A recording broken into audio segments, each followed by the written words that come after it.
បងប្អូនទាំងអស់គ្នាជាមួយនឹង Depot SO5 Space Global យើងនេះគឺបានចូល stock មកឲ្យពុកម៉ែបងប្អូនគឺមានដាក់តាំងនៅ showroom ចាញ់ Depot Cambodia យើងណាហើយសម្រាប់ពុកម៉ែបងប្អូនទាំងអស់គ្នាដែលកំពុងតែ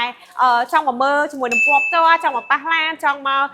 បើកបោះសាក់លបងចាបងប្អូនទាំងអស់គ្នាអាចអញ្ជើញមក showroom បានឬក៏តាក់ទងតាមនាងខ្ញុំបានហើយចំពោះ Space Global យើងនេះមកលើកនេះយើងមានទាំង4ពណ៌តែពណ៌ខ្លះគឺយើងខើចមែនតើអញ្ចឹងសម្រាប់បងប្អូនដែលកំពុងតែចាប់អារម្មណ៍ខ្លាំងលឿនណាមកមុនបានមុនមកក្រោយអាចនឹងចាំ stock ក្រោយពុកម៉ែបងប្អូនទាំងគ្នាហើយ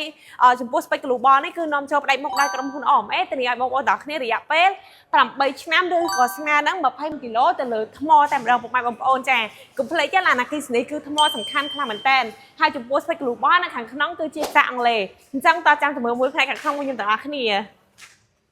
ចឹងសម្រាប់នេះគឺជាផ្នែកខាងក្នុងនៃ LAN Space Global គឺជាភាសាអង់គ្លេសទាំងអស់ហ្មងគឺយើងអត់មានត្រូវការចែកបរិយាជាភាសាអង់គ្លេសបដូរភាសាឬមួយក៏យើងត្រូវការ LAN lock អីទេនេះគឺមកពីរោងចក្រមកពីនេះហ្មងនេះមានជាមួយ Android Auto Apple CarPlay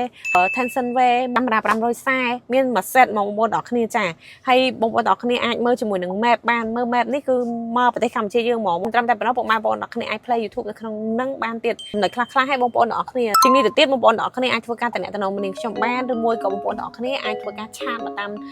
page នឹងបានដូចគ្នាចា